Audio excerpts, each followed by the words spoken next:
નમસ્તે મિત્રો, આજે વાત કરવી છે તાજેતરમાં યુજીસી દ્વારા લાગુ થયેલ એક એવા કાયદાની કે જેણે પછાત વર્ગના વિદ્યાર્થીઓ સાથે થતા અન્યાયપૂર્ણ ભેદભાવને ખતમ કરવાની પહેલ કરી છે. દોસ્તો, હું મિલિંદ વિશ્વાસ આજની સમીક્ષામાં આપનું સ્વાગત કરું છું.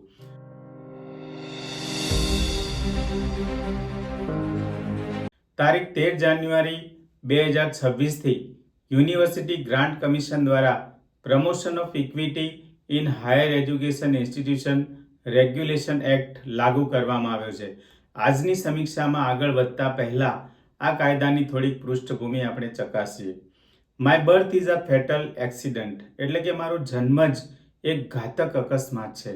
આ શબ્દો છે 26 વર્ષીય યુવાન અને આશાસ્પદ પીએચડીના વિદ્યાર્થી રોહિત વેમુલાના, કે જે યુનિવર્સિટી ઓફ હૈદરાબાદમાં અભ્યાસ કરતા હતા અને જાતિવાદી તત્વો દ્વારા કરવામાં આવેલ એક્સ્ટ્રીમ લેવલની કનડગતના કારણે 17 જાન્યુઆરી 2016ના રોજ એમને સુસાઇડ કરવાની ફરજ પડી. આ ઘટનાના લગભગ 2 વર્ષ પછી એટલે કે 22 મે 2019ના રોજ મુંબઈની નાયર હોસ્પિટલમાં પીજીના બીજા વર્ષમાં ગાયનેકોલોજી વિભાગમાં રેસિડેન્ટ ડૉક્ટર તરીકે અભ્યાસ કરતી એસટી કેટેગરીમાંથી આવતી મહિલા ડૉક્ટર પાયલ તડવીએ પોતાના સહઅભ્યાસી ડૉક્ટર્સના ત્રાસ અને રેગિંગથી આત્મહત્યા કરી લેવી પડી.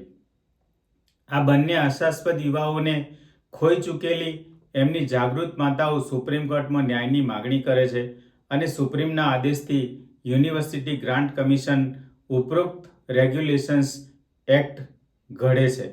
આ કાયદાની ગાઈડલાઈન અનુસાર સંસ્થામાં સામાજિક સમતા અને સમાનતા વિકસાવવા માટે દરેક હાયર એજ્યુકેશન ઇન્સ્ટિટ્યૂટે ઇક્વલ ઓપોર્ચ્યુનિટી સેન્ટરની સ્થાપના કરવી ફરજિયાત રહેશે.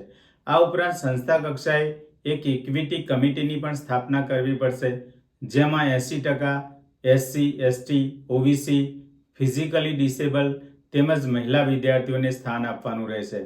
આ ઉપરાંત એક હેલ્પલાઇન પણ શરૂ કરવાની રહેશે. આ હેલ્પલાઇન કે અન્ય કોઈ સોર્સથી જાતિગત ભેદભાવ સંબંધી કોઈ પણ ફરિયાદ મળે તો 24 કલાકમાં કમિટીએ એની બેઠક બોલાવવાની રહેશે અને 15 દિવસમાં જ પોતાનો અહેવાલ રજૂ કરવાનો રહેશે. જે તે યુનિવર્સિટીના વાઇસ ચાન્સલર અથવા તો પ્રિન્સિપાલે સંસ્થાના નિયમો અનુસાર સજા કરવાની રહેશે. જો કે સજાનું સ્વરૂપ સ્પષ્ટ કરવામાં આવ્યું નથી. સંસ્થાના વડા પોતાની વિવેક બુદ્ધિ અને કમિટીની ભલામણો અનુસાર વિદ્યાર્થીને માત્ર ચેતવણી પણ આપી શકશે, એના પરિણામને અટકાવી શકશે, સંસ્થામાંથી એને ડિસમિસ કરી શકશે અથવા તો આર્થિક દંડ એમ કોઈ પણ પ્રકારની સજા કરી શકશે.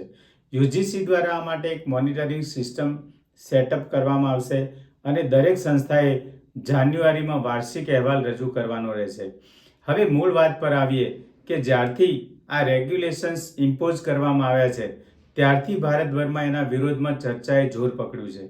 જનરલ કેટેગરીના વિદ્યાર્થીઓ દ્વારા એને રદ કરવા માટે આવેદનપત્રો આપવામાં આવી રહ્યા છે. જનરલ કેટેગરીના સ્ટુડન્ટ્સના કહેવા પ્રમાણે આ પ્રકારના ફ્રેમવર્કમાં અગાઉ માત્ર એસસી એસટીનો જ સમાવેશ કરવામાં આવતો હતો.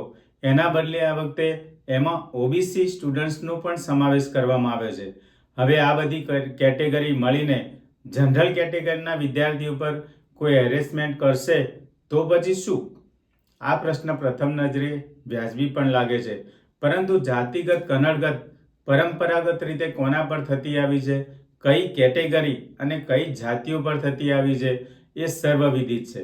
યુજીસી દ્વારા બહાર પાડવામાં આવેલ એક અહેવાલ અનુસાર આ પ્રકારના એટલે કે કાસ્ટ બેઝ ડિસ્ક્રિમિનેશન્સનું પ્રમાણ ઘટવાના બદલે છેલ્લા 5 વર્ષમાં 118% જેટલું વધ્યું છે.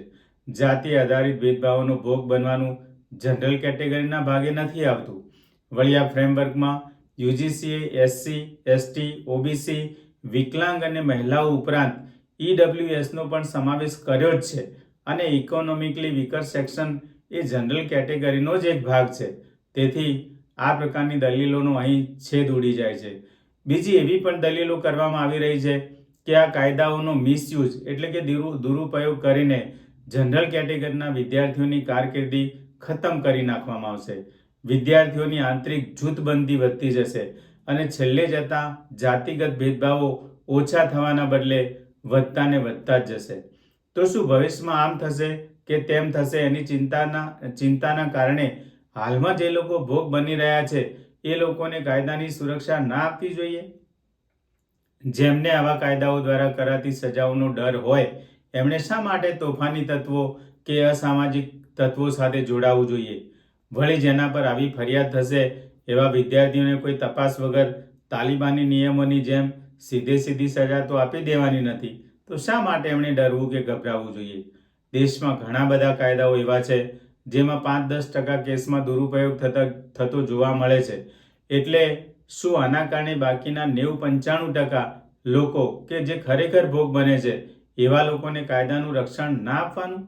દહેજ વિરોધી કાયદો હોય કે પછી ડોમેસ્ટિક વાયોલન્સ એક્ટ જેવા મહિલા સુરક્ષાના કાયદાઓ હોય, SC/ST એક્ટ હોય કે પછી દેશના તમામ નાગરિકને લાગુ પડતો સામાન્ય કાયદો હોય, એનો મિસયુઝ થશે એવી દલીલ કરીને અત્યારે પીડિત કે વંચિત શોષિત નાગરિકોને કાયદાના રક્ષણથી દૂર રાખવાના એ વાત જ વાહિયાત લાગે છે. શું તમને રૂઢિગત પરંપરાઓ, આપણી વર્ણ વ્યવસ્થા અને શિક્ષણ વ્યવસ્થા આ માટે જવાબદાર નથી લાગતા? આખરે ક્યાં સુધી આપણે આવા કાયદાઓનો આધાર લેવો પડશે? શું આપણે આપણા બાળકોને એકેડેમિક નોલેજની સાથે સાથે મૂલ્ય શિક્ષણ આપવાની પણ જરૂર આપને નથી લાગતી? બંધુત્વ અને વિશ્વ શાંતિના વાહક એવા આપણા દેશમાં આપણે આપણી શિક્ષણ સંસ્થાઓમાં ઇક્વિટી લાવવા માટે, સમાનતા લાવવા માટે, ભેદભાવ દૂર કરવા માટે આજે પણ આવા કાયદાઓ ઘડવા પડે ત્યારે એમ લાગે છે કે આપણે હજુ ઘણું કરવાનું બાકી છે.